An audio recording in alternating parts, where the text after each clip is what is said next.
Today I want to show you how to install a center jump seat / console from a 2011 to 2016 Ford Super Duty into a 1999 to 2007 Super Duty.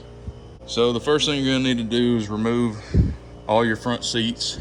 The bucket seats have to come out to get the center jump seat out because they share this inside bolt right here on both sides.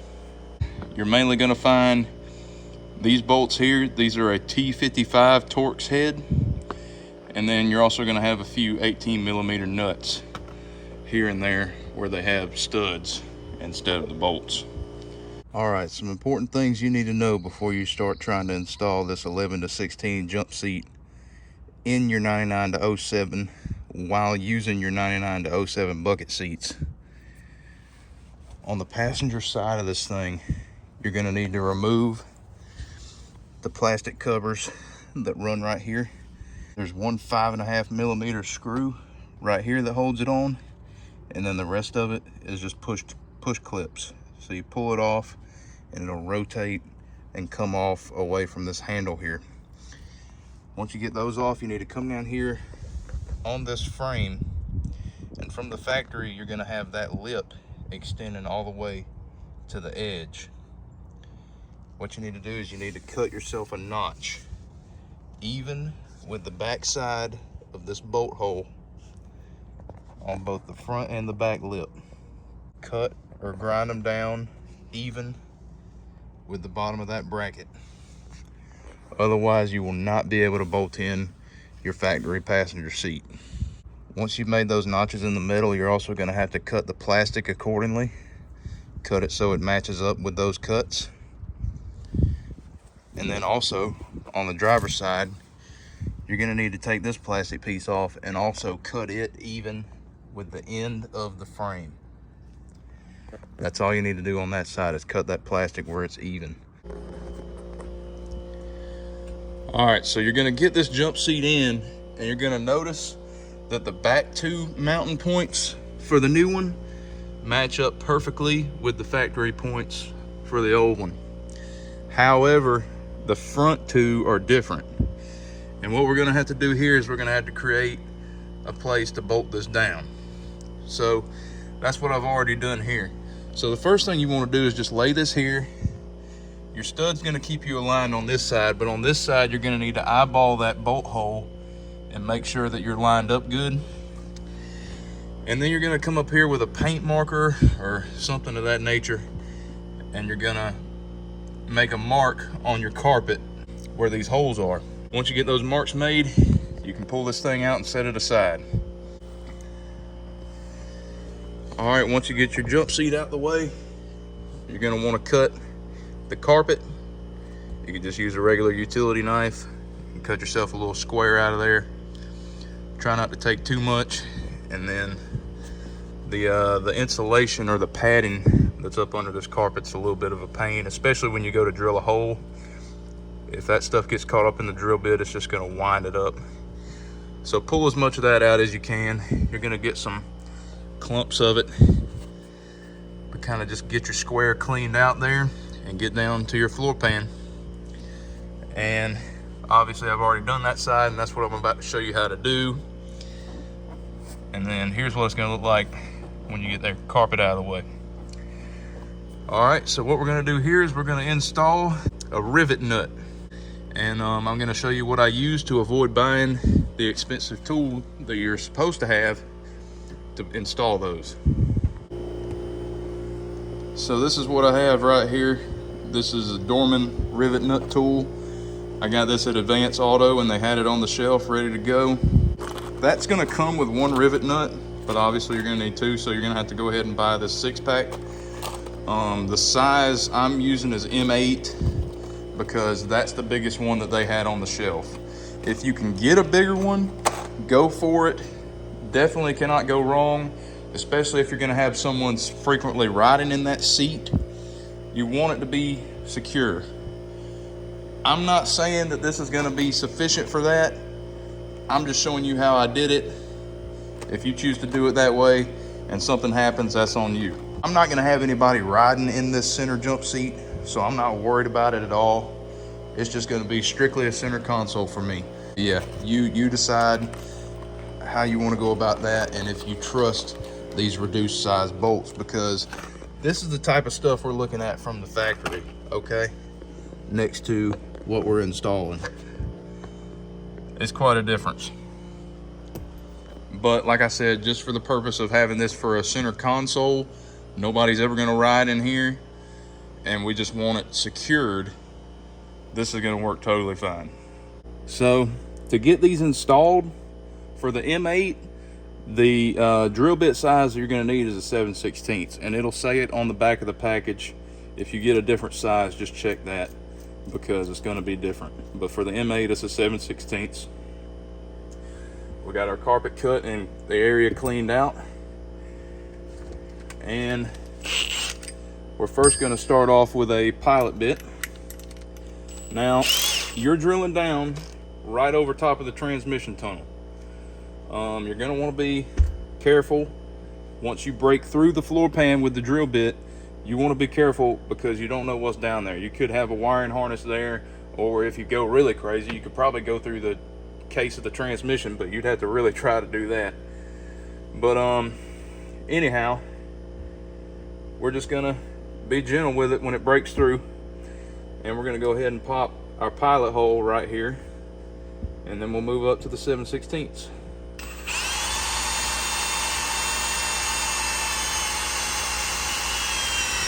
We're just going to take it slow. And you saw, as soon as it went through, pull straight out. All right, now we're going to step up to our 7/16. We're again going to watch the carpet, keep that stuff kind of tucked up under there and out of the way of the drill bit, because once it catches it, it really balls it up.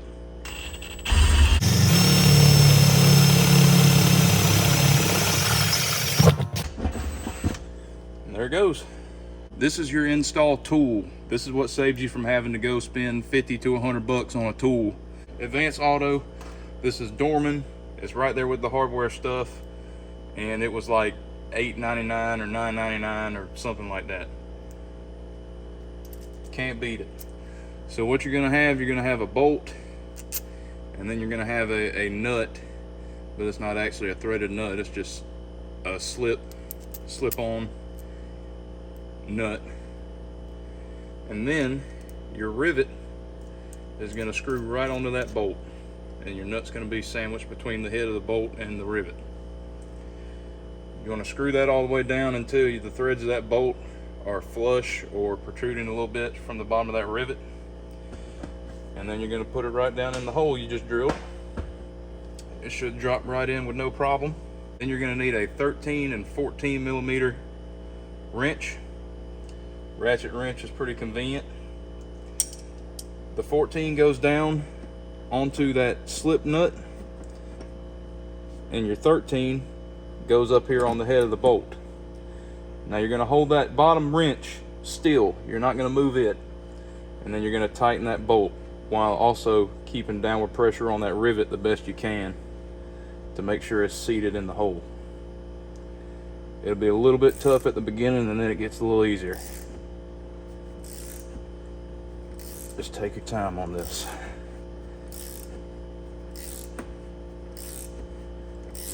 And that's going to crush that rivet up into your floor pan and get it locked into place. And once you feel it get tight, you should be good. I'm going to give it just a little more. You don't want to give it too much, because you can mess these up.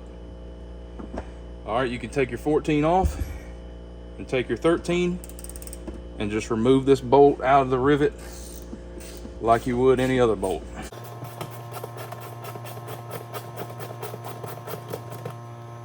It should thread out pretty easily. If it doesn't, you probably tightened it too much and damaged the threads. So there's your install tool, and now you have a threaded hole in your floor pan with very little effort. So again, here's what it looks like. Oops.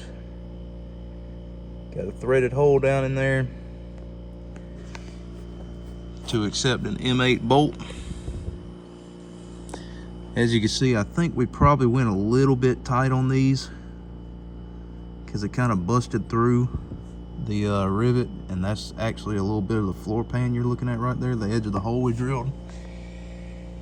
And then this side isn't looking amazing either, so I think I probably tightened mine too much, but all I gotta do is get this bolt in here one time and get it tightened down, and we're never gonna have to worry about it again. So let's go ahead and do that. All right, so now we've made our modifications to our jump seat. We've trimmed the plastic on the driver's side. We have trimmed the metal and the plastic on the passenger side. I just don't have the plastic installed at the moment. Anyways, we're gonna go ahead and get this thing bolted in. So you got it all set in. Your seatbelt buckle will also go on this stud, and then one of your 18mm nuts. And go ahead and just finger snug that down, and it'll help with this thing wanting to rock back and forth while you're working with it. So here's our rivet nuts. As you can see, I probably could have did a better job of putting them on the spot, but they will work. These are the bolts we're going to use. They are M8125 by 50mm, and 50mm honestly is way too long, but I didn't want to mess around and not have enough. So you could probably get away with like a 40 or less. I initially bought some 25mm ones, and they were not going to work. They were not long enough. So I wouldn't suggest that short, but somewhere between 25 and 50 should be able to get it done. All right, and then you're also going to need some pretty large washers if you're doing it the way I'm doing it with these smaller bolts. The heads will obviously just pass right through the holes in this seat frame, so you're going to need about a 1 inch or 1.25 inch diameter washer. The thicker the better. This one is not that great, but it will work. Like I said, nobody's ever going to be sitting in this seat, so securement really only goes as far as, is it stable, you know, just sitting here as a center console. So these will work for me. I would suggest getting a really thick one so it's nice and sturdy, and then really you shouldn't have any issue with this. But just do it how you see fit, and set it up for what you're going to be using it for. Anyways, we're going to go ahead and put some blue thread locker on these bolts, and we're going to get them started and snugged down.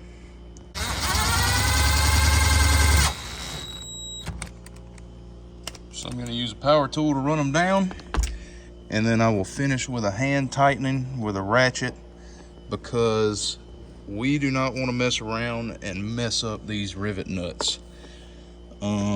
This is really not something that you want to have to try to get the old one out and do it again. So we're going to use caution, and we're just going to get them snug by hand. Okay, everything is reinstalled now. I went ahead and reinstalled the plastic trim piece here because it's a lot easier to do that before you bolt this down than after. Got our front two in, nice and snug, didn't go too far. Screw those down carefully and feel to be sure that you're not hitting anything below as you run the bolt down, and then just get them good and snug. All right, and then our two factory bolt down points are on and tight. You can see where we trimmed the plastic in the middle. It's not beautiful, but it's not really going to be all that visible either when it's all said and done, so I'm not too worried about it. All right, so we can close this up, and we're pretty much done with that jump seat. So now we just have to reinstall our seats, which with the modifications we made shouldn't have any issues. I'll let you know if anything comes up, but I'm not really going to cover this because if you got them out, you can get them back in. So we're going to go ahead and bolt down the two front bucket seats and tidy everything up, and we'll take a look at it when it's done. All right, so here we are sitting in the driver's side seat. I just want to show you this clearance. That's all you get right there. Initially, I had accidentally put this this seatbelt buckle on backwards.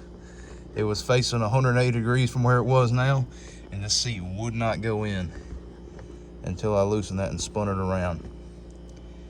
So again, trim that plastic. I could have done a better job, but this is an extended cab, and it's not going to be, you know, looked at by anybody, and it's barely even going to be noticeable in the first place. So not too concerned about it. So here we are, finished up. Everything fit back in good after we made our modifications. There's your clearance there, as you can tell, or maybe not, but this absolutely would not have been possible if we didn't do that trimming on the middle. And then the plastic on that side, I already showed you what we got over there. Very, very close on that as far as reusing your stock 04 seats. It is slightly slimmer than the original one, so you do have a little bit of a gap there. Now that could be a bad thing for people that like to drop stuff down there, but I don't think it's going to be an issue for me personally. The seat cushion, it does sit lower than the original seats, okay? You can see there the difference. This thing is super sturdy. I mean, we're rocking the whole truck right now, pushing on this. And then this beautiful, huge center console. So let me show you what the old one looked like. I mean, I'm sure you know if you're watching this video, but anyways, let's look at that. So this is your old one right here. Now, it's not a bad one. There's been worse put into vehicles, but look at where this stops in relation to the seat. Like, why is all of this not being used, right? With this new one, as you can see, your surface for the top goes all the way to the end of the seat. So you got a lot more room here, and this thing is a lot sturdier. Still got decent storage, nothing wrong with that at all. And I love this little pocket right here. I wish it was bigger like the 2017 and up, because that's a little more useful, but still, that's pretty useful. And then you got nice, deep, sturdy cup holders. I wish it was a little bit taller. Well, that's for me. I mean, I'm 6 foot tall, and it's comfortable, but it's about the same height as my old one, and I was hoping for one a little bit taller. If you ever sit in an 11 to 16 truck, you'll notice you feel like you're sitting lower, and I think that's how they get the adequate height out of the console, because the 11 to 16 seats are actually lower than these are. But either way, it's totally fine. You got all the room you could ask for. As far as matching the interior colors, I mean, I think that if these seats were new and clean, they would match perfectly. I think they're faded and dirty. The only thing that really throws it off in this truck is all the black stuff, because you don't really have any black accents in this interior. Everything's just gray and darker gray. And then you got the seat belt on this thing is black, and then the seat belts in the truck are gray, but who cares? I don't think I'm gonna care. Not when I got this much nicer console sitting here. And this thing was free to me, so you can't beat that at all. Now, would I go out and spend the high prices that they're asking for one for somebody that was selling one? No, I would not. But if you can do what I did and find one for free that somebody just don't care about and they just want to give it away, then yeah, by all means. It cost me 25 bucks to install this thing, said and done. So all in all, I hope this video was helpful to you. Hope you enjoyed it, and hope you can put it to good use. I know it's probably one of the only ones of its kind. I know there's been a couple people that have covered this topic, and one guy does it pretty good. You know, he goes through and puts the rivet nuts in the floor and all that, but not one video told me about the cutting that I was gonna have to do back here, probably because most guys that are putting this in are also putting in the newer seats. Well, I don't have those, and I'm gonna make them work. So that's what we did, And hopefully this video is helpful to you. Hopefully it saves you a lot of time. I spent a lot of time pulling this thing in and out of the truck, figuring out everything I needed to do to it. But now we have a video that you can just watch and do everything in the first place, and you're done. So yeah, hope this helps you.